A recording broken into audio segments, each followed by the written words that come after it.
Hey everyone, welcome to another episode of Living a Full Life. We are diving even deeper into gut health this week. If you didn't listen to the last couple podcasts, it's okay. This information is going to be absolutely wonderful. Dr. Christine Hafer is with me today. Hi. Hey, and we're going to dive into when everything works well, we usually take it for granted, but we're going to be talking about when things start to not work well, what we can do to help put it back on track, especially with our gut. This one's going to be a great one. Take out your pen and paper for this one. There's going to be some great tips. Okay. So, based on research, a lot of what I do, almost all that I do is based on research. And there's a lot of research when it comes to gut health. There's kind of a normal progression, when babies are born, that they go down and they then have good gut health from that.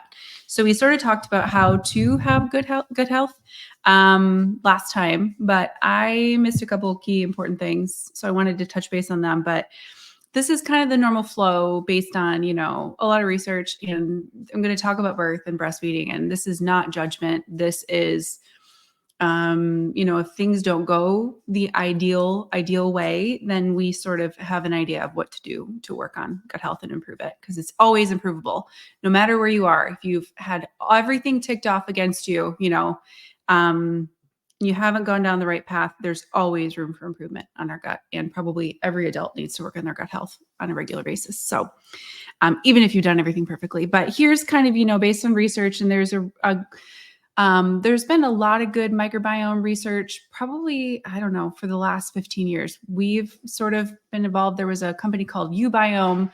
And when we moved to Tampa, our family actually participated in some of the research. So we did stool tests for like our babies and our toddlers and ourselves. And they developed, I think from what I've talked to from these research companies, a lot of the norms that we understand for a lot of the gut tests. And of course, I'm sure there's more than one test that did all this, but more than one company, probably tons. But there's a group called Tiny Health. They do baby tests. So babies don't really have a developed microbiome. Babies have leaky gut.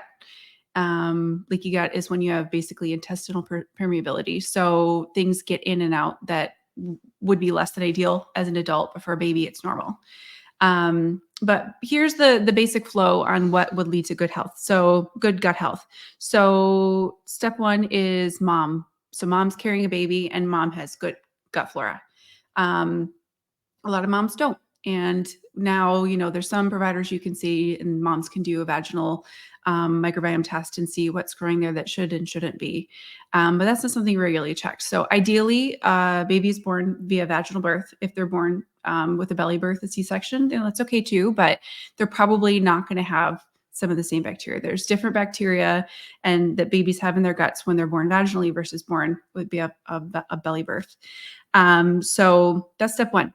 Step two is breastfeeding, and not all moms can breastfeed. Not all moms want to breastfeed, and that's fine too. Again, not a judgment.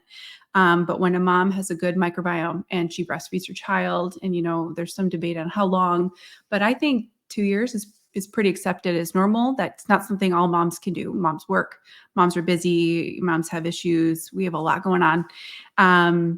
But that would set us up for good gut health. So in saying that babies all have a leaky gut, they do. And that's purposeful. So from what we understand, breast milk is, a lot of it is just fodder for gut health to grow the microbiome. That's a lot of what it does. So yes, there are nutrients. Yes, there are fats. Yes, there are proteins. Yes, there's, everything that a baby needs. It's a perfect food. As long, even mom that doesn't eat a perfect diet has a pretty good quality of breast milk. So yeah, that's really important. Sorry, the dog is here. Our dog came out. But yeah, so the leaky gut really lends to a lot of things going in and out of the gut and growing the microbiome, but also nourishing the baby in a better way. I don't know what the research is on when leaky guts are no longer leaky. I can tell you from the research we did with uBiome that it takes a couple years for babies to have a more normal quotes looking microbiome. Dr. Melillo says 2 years to about 2 years old is when we start to develop our Yeah, probably. stop our leaky gut. Probably. And it might be a bit longer. Might be. And for some people it persists, unfortunately. And then we see things like food sensitivities, food allergies. There's a lot more reasons for that than just leaky gut, but that's, yeah. Then we have food introduction. So when babies are sitting, when babies have a good pincher grasp and they're no longer, don't have the tongue thrust reflex, then food, we talk about food. Eating lots of good fruits and vegetables, slowly introducing them to see if your baby responds to them or not. I think that's important too, because we all have genetic predispositions to, having a lectin sensitivity or an oxalate sensitivity or salicylates. And some people, have the genetic predisposition, they won't have that gene expressed. That's called like a SNP. Whether it's expressed or not is a different story. That's environmental. But so we can look at when we're introducing different foods to babies, whether or not they're having certain reactions. So skin reactions would show up. We think about skin reactions a lot in leaky gut, but kids have leaky guts. So one of the things that's important, and there's a lot of good research on this, when we introduce things that are more allergenic. So more kids have egg allergies and peanut allergies or gluten allergies. When we introduce them between, there's a 8 to 18 months for some reason, they seem to do better with them. It develops less things. So, a lot of people want to avoid gluten for a really long time, but probably it's a good idea to introduce it between 8 and 18 months. Peanuts, that's a big one for peanuts too. And I know there's a lot of controversy on peanuts, and it's pretty terrifying if you have a child with a peanut allergy, right? Or another anaphylactic allergy, but yeah. Next is eating a diet rich in fiber and polyphenols, getting good protein intake, which is, again, smaller for kids than it is for adults. Adults eat a lot more. And then avoiding as many ultra-processed foods as possible. That's always really important. So sugary cereals are not our friends. Candy is not our friends. Small portions are okay, but this should not be the bulk of our diet. The bulk of our diet should be fruits, vegetables, proteins, healthy grains, organic foods, all of that. And then, the last piece of the puzzle, I think, is that we want to be on as few antibiotics as possible. You can't avoid it sometimes. And some, pediatricians are more apt to hand out antibiotics than others, but we want to avoid them as much as possible. If you do have to have them, do things like probiotics, good foods after, things like that. One more chink in the chain that can happen is different exposures that can cause certain allergies or sensitivities. So mold is one of those. We live in Florida. There is a lot of mold here. Mold's everywhere. It's easy for mold to grow. It's easy to be exposed to mold. And mold is one of those things that can trigger a whole immune cascade that can lead to things like food allergies, where someone wouldn't have it before. They might have it following the mold exposure. Chemicals can cause sensitivities. Again, genetics can play a part. So there's just a lot of things that can go right. When things don't go right, then we kind of talk about, can do a more deep dive into what are the bigger conditions that can go wrong. So when we talk about what's not right, a GI map, a gut test, a stool test will kind of let us know if there's something growing in the gut that shouldn't be there, or if there's intestinal health markers like fat in the stool, which could be indicative of a few things, inflammation or too little bile. We can look at zonulin, which is a measure of leaky gut. So leaky gut is pretty, big. People talk about leaky gut. Oh yeah, leaky gut. Basically what it is intestinal permeability. So again, we talked about, that babies all have it. It's normal. They're supposed to. And then it starts to go away around age 2 normally. But basically it means that the enterocytes in the gut have too much space between them. So there are proteins that hold them close together. And when they start to lyse away, there's different proteins like occludin. Zonulin is the one that we measure for a leaky gut test in the stool. And that would tell us if there is a degree of leaky gut. So everybody's got some zonulin. Everybody's got a certain degree of leaky gut. Even if you have the most perfect sealed gut, However, there are still, macrophages are still going to go in through the enterocyte lining, or not the lining, the holes between them. There will be small ones to sample what's in the gut to see if there are pathogens in there, if there are other things going on. So you're supposed to have some amount of communication, but not too much. If you have too much, then food goes leaking out. Big food particles. Gluten is a really big food particle. Not everybody needs to be gluten-free. Some people really benefit from it. Gliadin is one of those things, and anti-gliadin IgA is something we measure also in the GI map that shows us if someone is having an immune reaction to gluten. There are food sensitivity tests that can tell you if you're having reactions to things. They can be helpful for some people, more helpful for kids, I think, than adults, or somebody's that's got a lot of weird mystery symptoms. Because they're not the most reliable tests, you could take one day and then another day, and they could be a bit different. There are certain things in the food sensitivity test that would make me think leaky gut. If you're having lots of small immune reactions to a ton of different things, that would be a sign of leaky gut. Yeah. And then, with the stool test with the GI map, you're looking for things like pathogens, which can cause all sorts of problems in the gut lining, problems with the immune system, can have yeast. Everybody knows about candida, or if you don't know about candida, it's an opportunistic yeast that should live in small quantities in the gut, and pretty much in the whole gut lining. So gut lining goes from mouth, sinuses could be included because things drip down there, down the esophagus, the entire the stomach, the small intestine, the colon. So everywhere. So when candida takes over, it only really takes over when there's not enough good bacteria to keep it down. So that's why it's so important to have a good microbiome balance. The other thing, we could have parasites. Parasites are really big, especially in, the natural health world. There's some debate about how many parasites are there. When you do parasitic testing, there's only certain ones that can test for. Some people think that everybody has parasites. Some people think that maybe we should have a certain amount of parasites. Not so sure that that's true. And then dysbiosis. So dysbiosis is when you have the wrong kinds of bacteria. So maybe you have all the right bacteria, but you have them in the wrong quantity. So normally we should have these commensal or keystone bacteria, those 12 or 13 that we normally check for.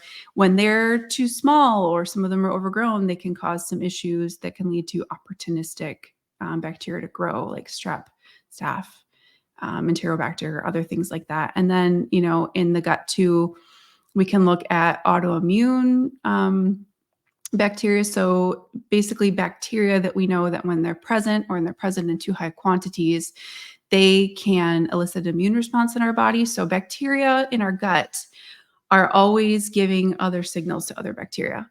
We're more bacteria than we are human cells. I don't know what the exact number is, but we have more bacteria in our body than we have human cells. So we are incredibly dependent on the right amount of bacteria being in the right spot. So when the wrong ones are there, they're giving off chemical signals to each other. They are changing and hijacking our body in a way that maybe shouldn't be done.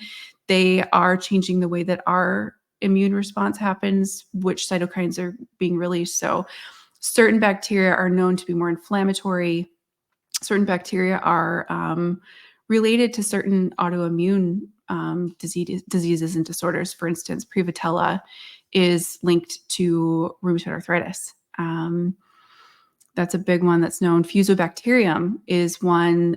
There's just this big research paper that came out about how it's linked to colon cancer. And they were just doing an oral microbiome test, and they were finding a lot of Fusobacterium in the mouth, and then the link to metastatic colon cancer later. So, and it's also related to inflammatory bowel disease, we know as well. So, yeah, the bacteria really matters.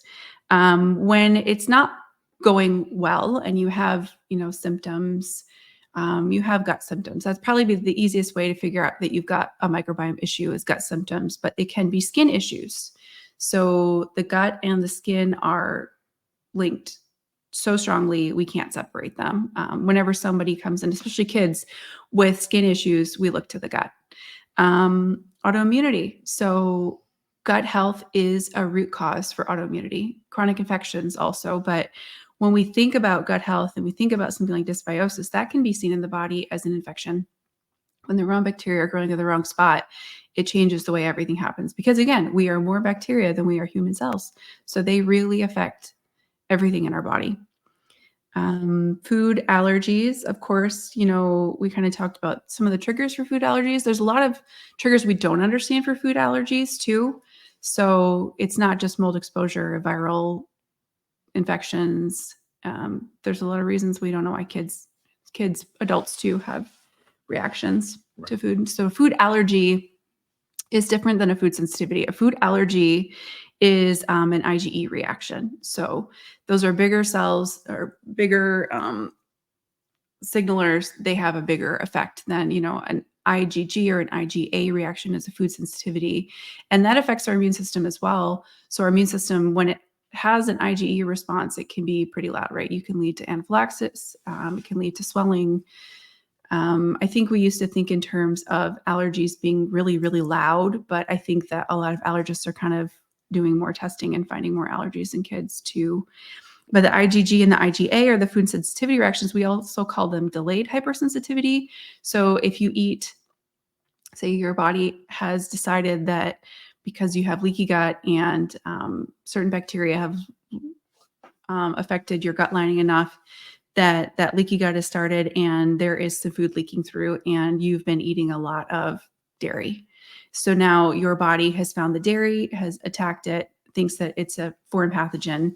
And every time you eat dairy, your body has an immune reaction to it. Not IgE, not that big reaction, but the delayed sensitivity. So symptoms might start 3 days after you've had that dairy. So while it's harder to pinpoint things like food sensitivities, they definitely are something that takes away and changes our body's reaction to things. And then you can kind of go down the path of food reactions, so specific chemicals or molecules in foods.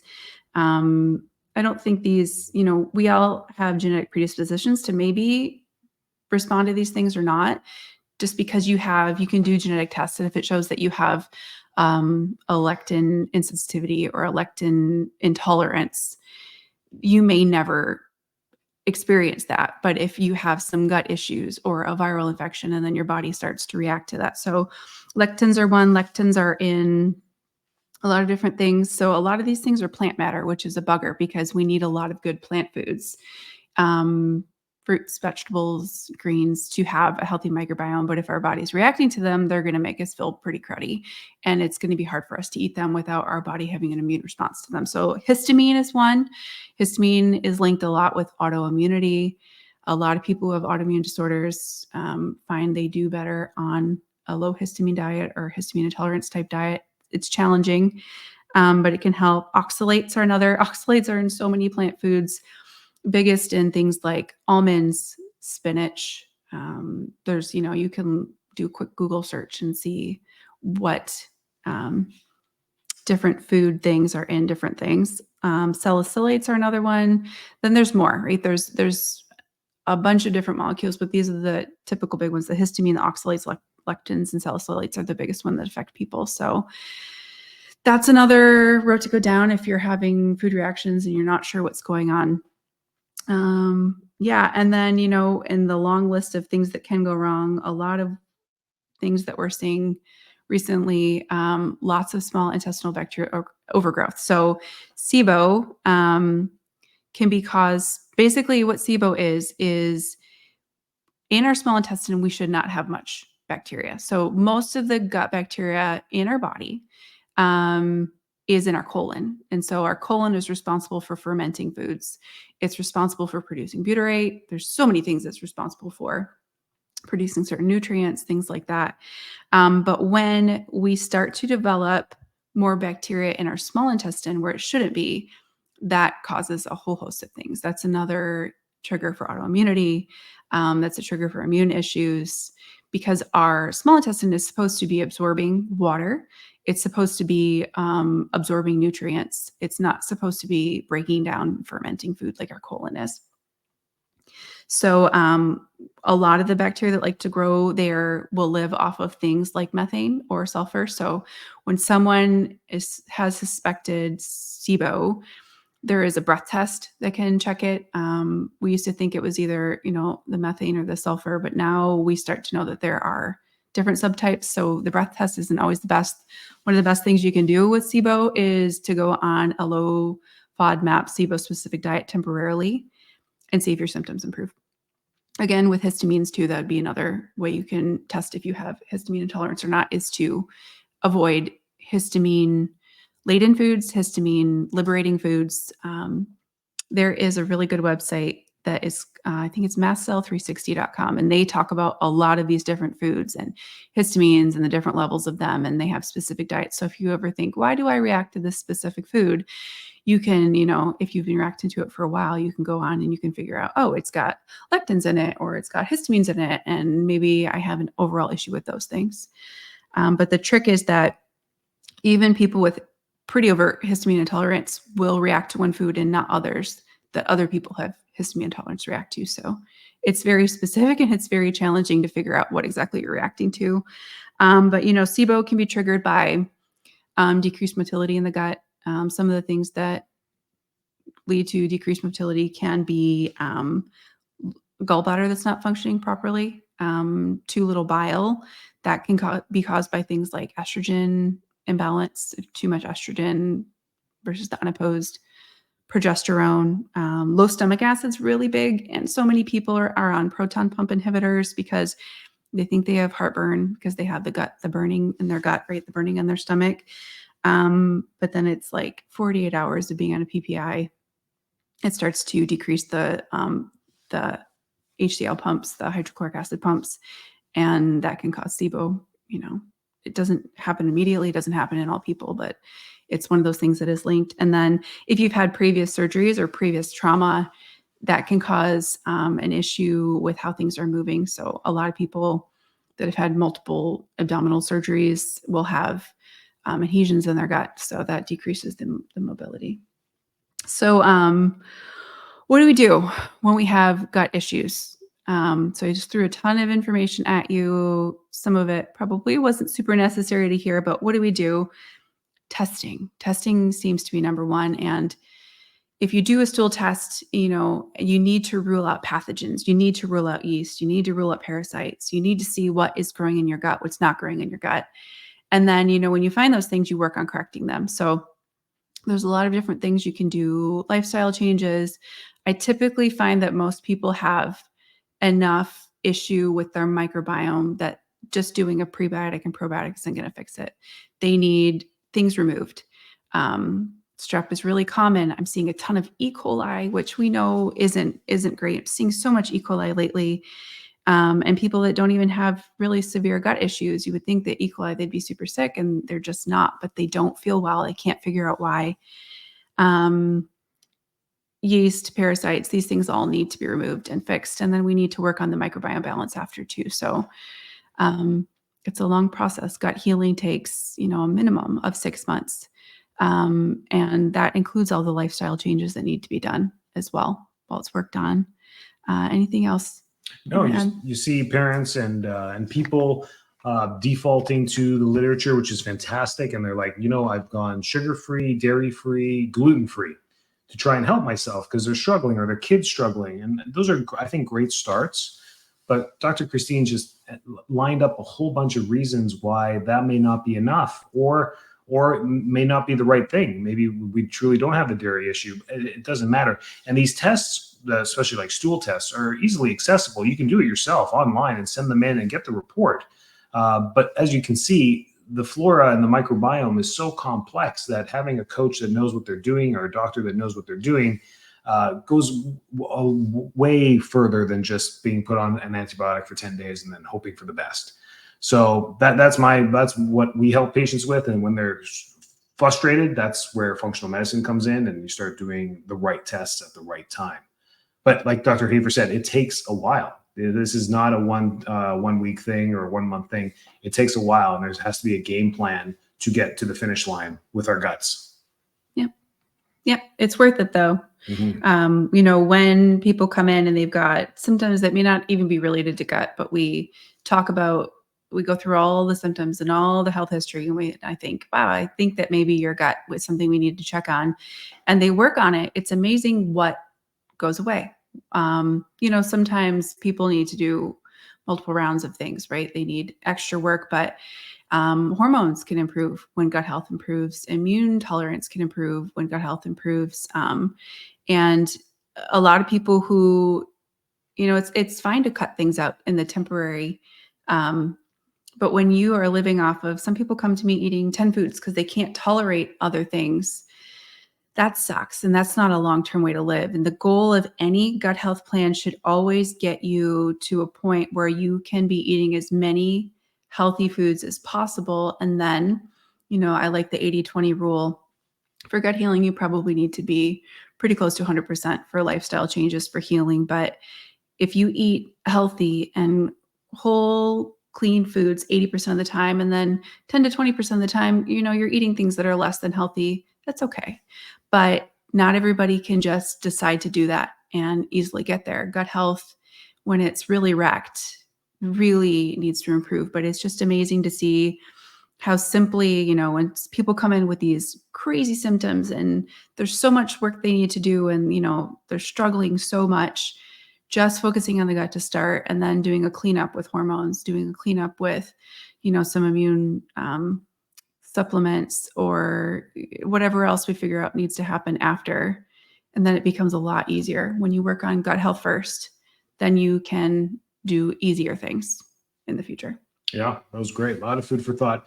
The nice thing about functional medicine is it can be done virtually, and most of it is done virtually. So if you need some help, contact us at info@fulllifetampa.com. We will guide you in the right direction. Whether we can or cannot help you, we'll find you the right help that you need. That's the first step to getting the help that you need. Visit us at fulllifetampa.com. And just because it says Tampa, doesn't matter where you live, anywhere in Florida or the United States or Canada, we can help you with all the labs and things that they're right down the street from you. It's either blood work or a kit to the house, and we can help you out. So reach out, and any other questions you have. We love this stuff. Thanks for tuning in. See you next week.